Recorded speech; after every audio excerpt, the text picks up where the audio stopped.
사무엘하 6장 1절에서 8절 말씀 제가 봉독하여 드리도록 합니다. 다윗이 이스라엘에서 뽑은 무리 3만 명을 다시 모으고 다윗이 일어나 자기와 함께 있는 모든 사람과 더불어 바알레유다로 가서 거기서 하나님의 궤를 메어오려 하니 그 궤는 그룹들 사이에 좌정하신 만군의 여호와의 이름으로 불리는 것이라. 그들이 하나님의 궤를 새 수레에 싣고 산에 있는 아비나답의 집에서 나오는데 아비나답의 아들 우사와 아효가 그 새 수레를 모니라. 그들이 산에 있는 아비나답의 집에서 하나님의 궤를 싣고 나올 때에 아효는 궤 앞에서 가고 다윗과 이스라엘 온 족속은 잣나무로 만든 여러 가지 악기와 수금과 비파와 소고와 양금과 재금으로 여호와 앞에서 연주하더라. 그들이 나곤의 타종마당에 이르러서는 소들이 띠므로 우사가 손을 들어 하나님의 궤를 붙들었더니 여호와 하나님이 우사가 잘못함으로 말미암아 진노하사 그를 그곳에서 치시니 그가 거기 하나님의 궤 곁에서 죽으니라. 여호와께서 우사를 치심으로 다윗이 분하여 그곳을 베레스 우사라 부르니 그 이름이 오늘까지 이르니라. 아멘.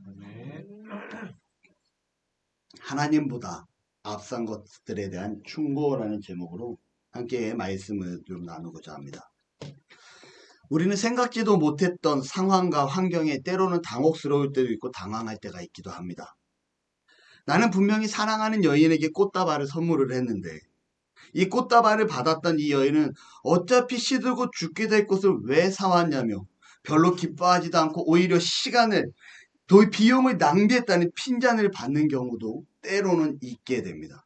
얼마나 당황스러울까요? 나는 열심히 꽃다발을 준비해서 이 꽃다발을 선물했는데 왜 쓸데없는 돈 낭비를 했냐라는. 이 여성은 이 사랑의 기준점이 아마 이 꽃다발과 같은 선물이 아니었던 것 같습니다. 예전에 우리 교회에서요, 여러분 전교인 여름 수련회 때 사랑의 언어 테스트를 합니다. 여러분 혹시 기억나십니까? 네, 사랑의 언어 테스트를 하고요. 이 사랑의 언어란 이 상대방이 나와 함께하는 이 사람이 무엇을 좋아하는지 어떠한 부분을 정말 좀 더 기뻐하는지에 대한 유형을 검사하는 테스트입니다. 그래서 질의문답 형식으로 간단하게 해서 해볼 수 있는 검사인데 첫 번째는 누군가는 칭찬과 격려하는 말을 아주 좋아한다고 합니다. 또 어떤 사람은요. 대화나 취미활동을 같이 할 수 있는 함께하는 시간이 중요하다라고 합니다. 또 어떤 사람에게 있어서 사랑은요, 아까 말한 것 같이 선물, 아무리 작은 것이라도 이 선물이라는 것을 사랑의 언어로 느끼는 자가 있다라고 해요. 또 때로는요, 나를 위해서 누군가 수고하고 헌신한다라고 느껴질 때 이 사람은 사랑을 느끼는 봉사를 좋아하는 사람이 있다고 합니다. 또 다섯 번째로는요, 스킨십, 여전히 앵기고 안기고 함께 붙어있기를 좋아하는 스킨십을 좋아하는 유형의 사람이 있다라고 해요.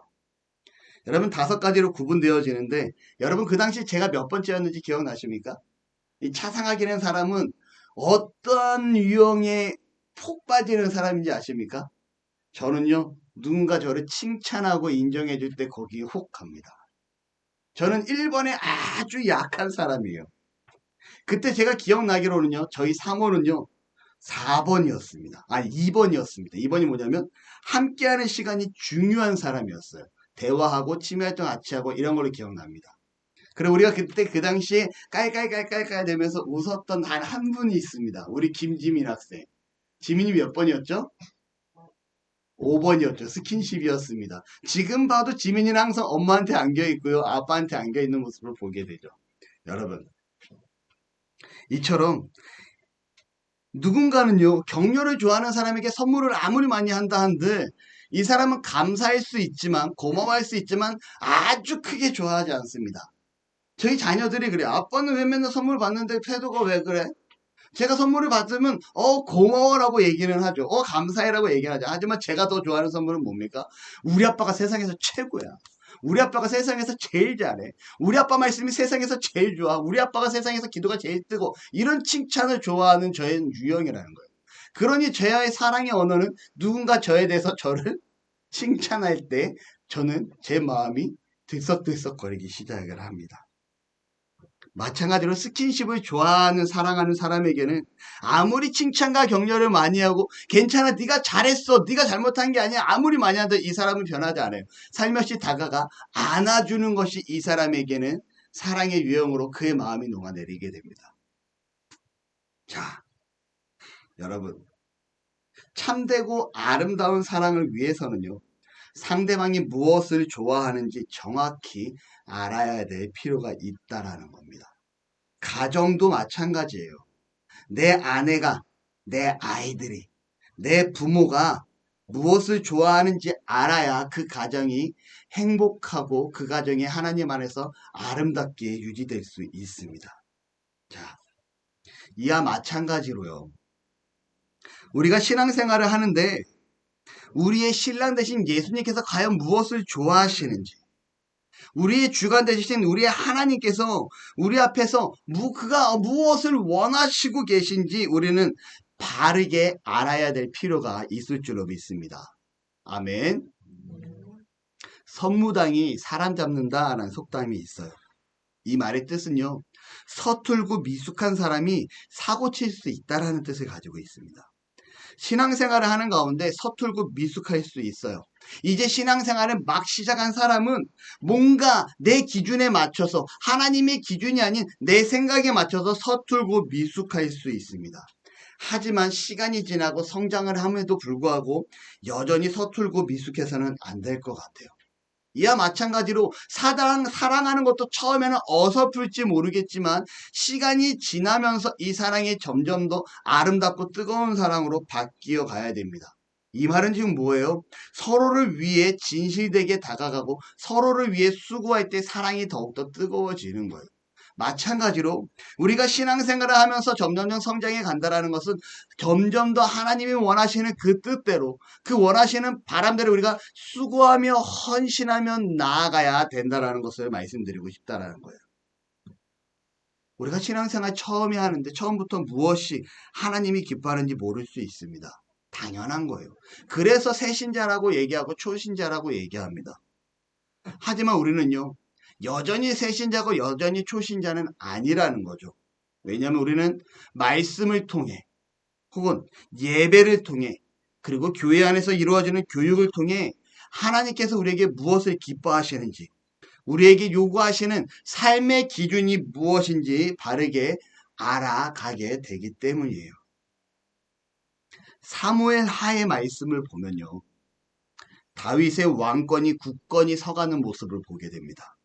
그리고 사울의 집안은 사울을 비롯하여 하나님의 말씀대로 몰락해가는 모습을 보여주게 되죠. 사무엘상 마지막 장 마지막 절에서 사울왕이 죽고 다윗은 이스라엘의 왕으로 세움을 받을 수 있게 됩니다. 그런 그가 하나님 앞에 기도하죠. 2장 1절에 어떻게 기도하는가? 그 후에 다윗이 여호와께 여쭈아뢰되 내게 유다 산 성읍으로 올라가리이까? 여호와께서 이르시되 올라가라. 다윗이 이르되 어디로 가리이까? 이르되 헤브론으로 갈지니라. 다윗은요, 이스라엘로 갔어야 됨에도 불구하고 그는 어디로 갑니까? 헤브론으로 갑니다. 누가 헤브론으로 가라고 합니까? 하나님께서. 다윗은요, 하나님의 말씀대로 이스라엘이 아닌 헤브론 지역으로 가서 그가 왕이 되게 됩니다. 지난주에 아말렉과의 전투에 있어서 여러분, 다윗이 했던 모습 기억납니까? 그의 사랑하는 아내들과 그의 백성들을 아말렉 사람들이 모든 여성들을 포로로 잡아 끌고 갔던 상황이에요. 다시 자신이 시글라스에 돌아와 보니 남자만 남았고 모든 여성은 다 전쟁 포로로 끌려간 상황입니다. 당장 쫓아가서 아말렉과 싸워야 되는 상황에 다윗이 무엇을 합니까? 그가 하나님 앞에 기도합니다. 하나님, 제가 이 전투에 저 아말렉을 쫓아가야 합니까? 저들을 쫓을 수 있겠습니까? 하나님께서 내가 너와 함께 하겠다 말씀하시잖아요. 여러분, 돌다리도 두들겨 보면서 건넙시다라고 말했던 지난주의 말씀처럼 다윗의 모습이 바로 이러한 하나님 앞에 알고 있어도 당연하지만 그럼에도 불구하고 하나님의 뜻을 구하며 나아가는 다윗의 모습을 우리는 보게 됩니다. 우리는 이러한 자세를 가져야 해요. 알고 있어도 당연하다고 생각되는 것도 하나님 앞에 기도하며 나아가는 자세가 있기를 소망합니다. 그럴 때 하나님께서는요, 저와 여러분의 앞날을 선하게 인도하여 주시리라 믿고 신뢰한다라는 거죠. 이후 다양한 사건들이 성경에 기록되기 시작을 합니다. 아말렉 사람이 사울을 죽인 것처럼 해서 다윗 왕에게 사윗 왕의 시체를 가지고 오게 되죠. 여러분, 사울 왕이 어떻게 죽습니까? 그가 큰 부상을 입자 그의 부하에게 자신을 찌르라 하고, 그 부하가 뭐라 합니까? 제가 어떻게 왕을 찌릅니까? 할 수 없습니다. 그러자 사울 왕이 칼을 자신의 몸 앞에 놓고 자신이 그 칼 앞에 엎드려져 스스로 자결하는 모습을 보여줍니다. 그런데 이때 아말렉 사람이 그 사울의 시신을 가지고 와서 사울의 머리를 들고 와서 하는 얘기가 뭐냐면, 제가 사울을 죽여서 사울의 머리를 가져왔습니다 라고 얘기합니다. 이스라엘의 사울왕이 죽고 실질적인 실세였던 아브넬이라는 자가요, 사울의 아들이었던 이스보셋을 왕으로 세웁니다. 그리고 이 이스보셋은요, 왕으로 세워졌지만 실질적인 권력이 누구에게 있냐? 아브넬에게 있게 돼요. 그리고 이스보셋 왕과 아브넬과의 갈등이 생기기 시작을 하고, 아브넬은 헤브론에 있는 다윗을 왕으로 모시기 위해 헤브론으로 오게 됩니다. 그리고 다윗과 아주 좋은 대화와 아주 좋은 만찬과 아주 좋은 대우를 받고 돌아가는 길에 요압이라는 장군의 복수에 의해 죽임을 당하게 됩니다. 그리고 여러분, 이스보셋 왕은요, 그의 군사였던 레갑과 바하나가 어떻게 하냐? 그의 침상에 들어가 그를 죽이게 되고요, 그의 머리를 가지고 어떻게 합니까? 다윗에게 찾아오게 됩니다. 여러분, 이들의 다 공통적인 특징이 있어요. 뭐냐면요, 이겁니다. 아말렉 사람은요, 이야, 내가 사울의 시체를 들고 가면, 사울의 머리를 들고 가면 다윗이 나를 기뻐하고 나를 중치게 앉혀줄 수 있을 거야 라는 마음을 가지고 사울의 머리를 가져갑니다. 그런데 다윗은 어떻게 하는지 아십니까? 사울의 머리를 가져왔던 이 아말렉 사람을 분노하고 그를 죽이라 명합니다. 두 번째로, 요압의 복수에 의해 죽임을 당했던 아브넬, 실질적으로 이스라엘 지역에 실세했던 아브넬은 다윗과 함께 동맹을 맺고 다윗을 왕으로 세우기 위해 왔지만, 그는 돌아가는 길에 요압이라는 군사에 의해서 살해당하게 됩니다. 중요한 건요, 이 말씀이 왜 기록되냐면, 여러분, 다윗을 왕으로 세우는 자는 누구입니까? 하나님이에요. 지금 아브넬이 왕으로 세우려는 과정이 보여지고 있습니다. 그 과정에 아브넬은 어떻게 됩니까? 그는 살해당하게 되고요, 더 나아가 그를 죽였던 요압은요, 다윗에 의하여 하나님이 세운 국가의 지도자를 죽였다라는 이유로 그의 집안 전체가 다윗을 통해 저주를 받게 됩니다. 그리고 실질적으로 사울의 아들이었던 이스보셋은요, 그의 군사였던 레갑과 비아나가 침상에 들어가 그를 죽이게 되는데, 여러분, 그를 죽여 그 머리를 가져오면 다윗 왕이 기뻐할 줄로 생각을 합니다. 왜요? 이제 왕도 죽었고, 여러분, 또 누가 죽었습니까? 이스라엘의 실세했던 아브넬도 죽었으니 이제는 실질적으로 왕이 될 수 있는 자는 다윗밖에 없는 거예요. 그러니 그의 머리를 들고 다윗에게 찾아오게 됩니다. 이에 분노한 다윗이 하나님의 기름 부음 받은 자의 가정을 멸했다는 이유로 레갑과 또 누구죠? 바아나죠. 바아나를 다윗이 다시금 죽게끔 명령하게 됩니다. 여러분, 복잡한 사건이 계속 등장을 해요. 그런데 여기 사건에서 중요한 의미가 있습니다. 다윗을 기름 부은 자는 누굽니까? 하나님이세요. 세상 어느 누구도 하나님이 기름 부은 자 이 다윗을 대신하여 다윗을 왕으로 세울 자가 없다라는 거죠. 자신이 나아가 당신이 왕이 되는데 내가 기여했습니다라고 했던 자들은 지금 다 죽임을 당하거나 죽게 되는, 저주를 당하는 상황을 발생하게 됩니다. 다시 말하면 하나님이 세운 이스라엘 왕 다윗은 누가 이루어 가시는 거예요? 하나님이 이루어 가십니다. 이게 성경이 말하는 놀라운 기적의 역사라는 거예요. 그리고 더 나아가 다윗에게는 기준이 있었습니다. 어떠한 기준입니까? 하나님이 기름 부은 자는 내가 절대 그에게 손을 대겠노라, 대지 아니하겠노라, 절대 손을 대지 아니하겠노라 라는 다윗의 기준이 있었다라는 거죠. 다시 말하면 다윗은요, 하나님께서 기름 부은 자가 잘못했으면 그는 하나님께서 책임지신다라는 하나님의 손에 맡기는 믿음의 사람이었다라는 거예요. 그런데 수많은 사람들이 다윗에게 잘 보이기 위하여 아말렉은 사울의 머리를 가져오고, 또 이름이 자꾸 헷갈리네요. 이스라엘의 왕의 군사였던 그 두 사람은 어떻게 합니까? 왕의 머리를 다윗에게 가져오고 자신의 생각과 자신의 기준으로 다윗에게 다가오게 됩니다. 하지만 중요한 것은요, 다윗에게 있어서 이들의 이러한 모습은 하나님이 기름 부은 자를 죽인 용서받지 못할 자들이었다라는 거죠. 그래서 그들은 다윗의 의중을 알지 못했고 다윗의 진심이 무엇인지 알지 못했고 헛수고와 잘못된 판단을 통해 오히려 죽임을 당하게 되었다라는 거예요. 우리가 신앙생활을 하는 데 있어서도 마찬가지입니다. 하나님의 뜻을 알고 행해야 된다라는 거예요. 이것이 하나님이 기뻐하는 일인지 아니면 내 생각과 내 열심으로 내가 하는 일인지 우리가 분명히 이러한 사실에 대한 하나님의 뜻에 대한 하나님이 원하는 방향에 대한 기준이 확실해야 될 줄로 믿습니다. 이후에 기록된 말씀이 다윗의 실수가 기록됩니다. 여지껏 다윗이 승승장구하고 쫙쫙쫙쫙쫙 하나님의 말씀대로 잘하는 것처럼 기록되다가 다윗의 실수가 기록되는데요.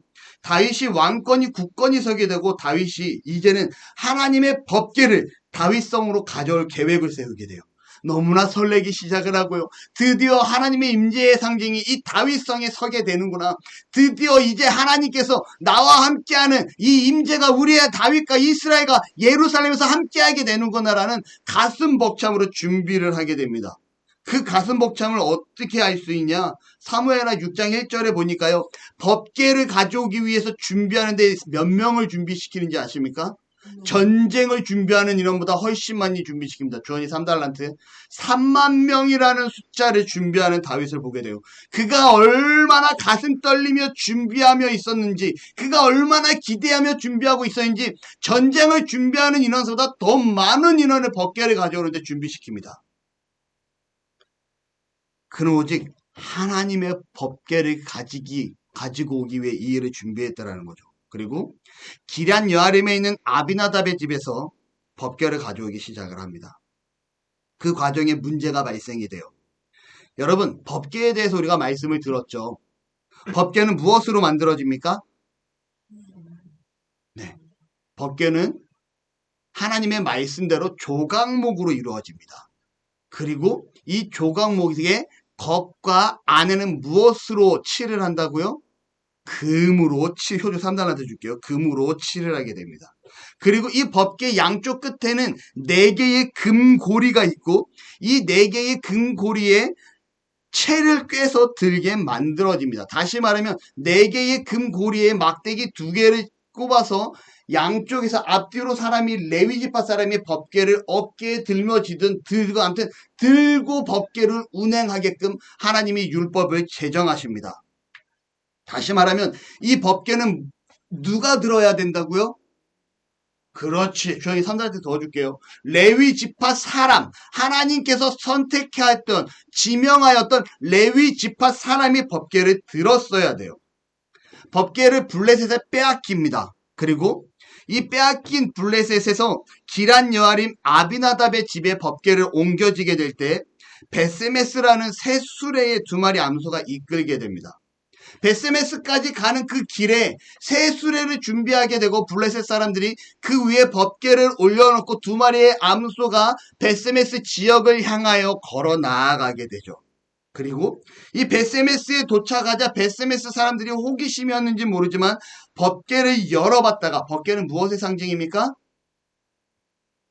그렇죠. 하나님의 임재의 상징입니다. 하나님의 임재의 상징인 하나님을 나타내는 법궤를 자신들의 임의로 열어봤다가 70명이 죽었다라고 기록하고요. 또 다른 성경에서는 5만 명이 죽었다라고 기록합니다. 어찌됐건 70명인지 5만 명인지는 모르겠지만 중요한 사건은 하나님의 것을 임의적으로 손대었다 나타났던 사건이라는 거죠. 그리고 기럇 여아림 사람들은 역시 여호와의 법궤를 어떻게 합니까? 아비나답의 집으로 옮기게 됩니다. 다시 말하면 벳세메스에서 기란 여아림에 있는 아비나답의 집으로 옮기게 되죠. 자, 블레셋 이방 민족은요, 하나님의 율법을 알까요? 모를까요? 모릅니다. 그들은요, 그들의 방식대로 새로운 새 수레를 만들고 법궤를 이동시킬 준비를 합니다. 하지만 중요한 것은 지금 다윗성으로 들어오는 이 법궤는요, 하나님의 율법을 아는 자들입니까? 모르는 자들입니까? 아는 자들이라는 거죠. 그들은 모세 오경이 있었고요. 하나님의 말씀대로 살아가던 이스라엘 백성이었다라는 거예요. 이스라엘 백성들이 성막 생활을 할 때 법궤를 옮길 때 레이지파 사람들이 어깨에 메어 사람이 직접 옮겼던 사건을 그들은 이미 알고 있던 자들입니다. 그러면 기란 여아림의 아비나답의 집에서 법궤를 가지고 올 때 어떻게 갖고 왔어야 됩니까? 레위지파 사람이 가서 레위지파의 꾀를 껴서 어깨에 매든 들쳐 매든 어떻게 하든 사람이 들고 왔어야 되는 게 법궤의 이동의 방식의 수단이었다라는 거예요. 그런데 그럼에도 불구하고 지금 무슨 실수를 합니까? 그들이 새 수레를 만들고 블레셋과 동일한 방법으로 법궤를 수레 위에 올려서 이동을 하게 됩니다. 그리고 6장 3절 말씀 같이 있습니다. 시작. 그들이 하나님의 궤를 새 수레에 싣고 산에 있는 아비나답의 집에서 나오는데 아비나답의 아들 우사와 아효가 그 새 수레를 모니라 라고 기록. 여러분, 그 새 수레의 뒤에 세 글자가 뭐예요? 모니라. 여러분, 이게 무슨 뜻입니까? 수레를 자신들이 임의적으로 움직이고 있음을 나타냅니다. 법궤, 아까 말씀드렸죠. 하나님의 임재의 상징입니다. 벳세메스를 향해서 블레셋에 있던 이 법궤가 벳세메스를 향해 갈 때 두 마리 암소가 끄는 그 새 수레 위에 올려지게 됩니다. 이때 두 마리의 암소를 누가 채찍질하여 앞에서 몰았을까요? 안 몰았을까요? 아무도 모이지 않아요. 이 법궤를 운행한 자는 누구였냐? 하나님이셨습니다. 이 두 마리 암소가 뒤에서 송아지들이 젖을 달라고 울며 외치고 있을 때 이 두 마리 암소가 성경은 기록해요. 어떻게 기록합니까? 자로나 우로나 치우치지 아니하고 그가 갈 길을 갔다라고 성경은 기록합니다. 다시 말하면요, 이 법궤의 주인이고 이 법궤의 이동의 주된 사람은 누구냐? 하나님이라는 거예요. 그런데 하나님의 법궤가 움직이는데 지금 오늘 말씀해 보니까 뭐라고 얘기해요? 아비나답의 아들이었던 우사와 아효가 이 법궤를 몰았다라고 얘기합니다. 다시 말하면 하나님의 임재의 상징인 이 법궤를 내 맘대로 좌로 우로 앞으로 인도하여 나아갔다라고 성경은 기록하고 있는 거예요. 이 법궤는 누가 이동해야 됩니까?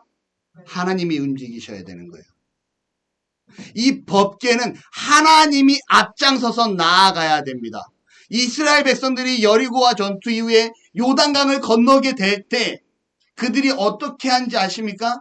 레위지파 사람이 법궤를 들고 앞장서 나아가자 요단강이 홍해가 갈라진 것처럼 갈라지는 역사가 나타납니다. 법궤는요 항상 앞장서서 나아가는 거예요. 법궤 앞에 그 어느 누구도 설 수 없습니다. 다시 말하면 하나님 앞에 그 어떤 누구도 앞에 설 수 없음을 오늘 말씀이 우리에게 전해주고 있다라는 거죠. 지금 잘못된 문제가 무엇입니까? 우사와 아효가 하나님 앞에서 이 법궤를 이동하는 주체가 되어 움직이고 있었다라는 거예요. 여러분, 우리의 삶은요, 하나님이 인도하십니다. 내가 주체가 되는 것이 아니라 하나님이 내 삶의 주체가 되어 하나님이 내 삶을 인도하는 그 길로 나아가기를 소망하고 소원하는 저와 여러분들이 되시기를 축원합니다. 그리고 나서 여러분 문제가 발생되는데요. 어떠한 문제가 발생되는가?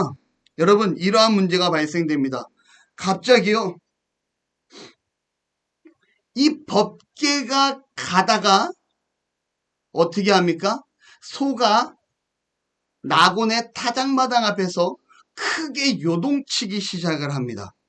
여러분 나곤의 타작마당 앞에서 크게 요동치기 시작을 하자 이 일을 막기 위해서 누가 관여하냐? 우사가 관여하기 시작을 해요. 여러분, 우사가 무엇을 관여합니까? 하나님의 법궤를 손으로 붙잡는 사건이 드러나게 됩니다. 여러분, 하나님의 법궤는 손으로 만지면 될까요? 안 될까요? 절대로 하나님의 법궤는 손으로 만지면 안 됩니다. 그래서 여러분, 하나님의 법궤를 열어봤던 그 지역의 사람들이 70명이 그 자리에서 죽게 되는 사건이 성경에 기록되었다라는 거예요. 여러분, 우리는요, 하나님의 말씀이 있을 때 하나님의 말씀에 귀 기울인 자가 되기를 원합니다. 문제가 있어요. 매 주일마다 똑같은 말씀을 듣습니다. 우리는 하나님과 동행해야 됩니다. 우리는 하나님께 순종해야 됩니다. 하나님의 우리의 주인 되십니다. 매일같이 듣다 보니 어느 순간 내가 그 말씀에 타성에 젖어들기 시작을 해요. 그리고 그 말씀이 내 안에 감동이 되지 않습니다. 아비나답의 집에 7년 동안 법궤가 머물게 되고요. 여러분, 이 아비나답의 집이 그 당시 어떻게 되었을 것 같습니까? 저는요, 사무엘하 6장 11절의 말씀을 잠깐 보고자 합니다. 말씀드릴게요. 여호와의 궤가 가드 사람 오벳 에돔의 집에 석 달을 있었는데 여호와께서 오벳 에돔과 그의 온 집에 복을 주시니라.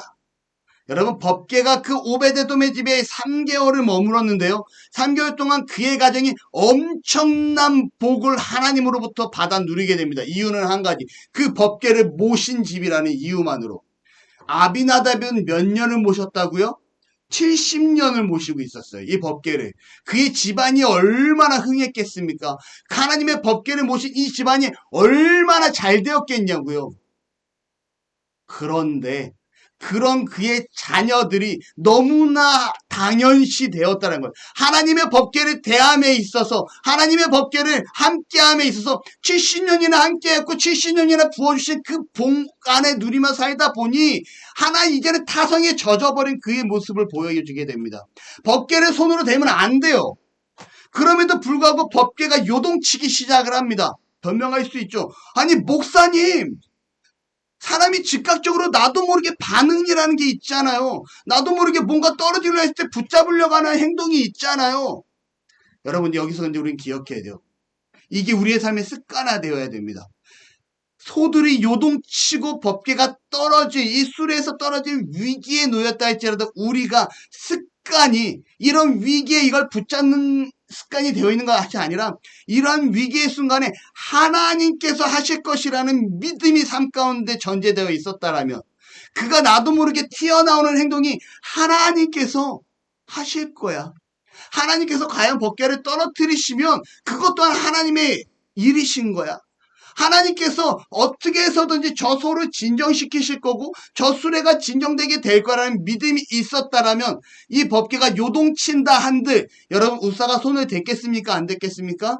되지 않았겠죠. 하지만 중요한 건 일반 일상 가운데 드러나는 생활 습관이 있을 때 이것이 가능하다라는 거예요. 우사는 자기도 모르게 법궤가 넘어지려자 안 돼 하고 붙잡았을 거예요. 저는 그렇게 판단됩니다. 안 돼 하고 붙잡았지만 이미 그는 늦은 거예요. 뭐예요? 법궤에 손을 대면 안 된다라는 것을.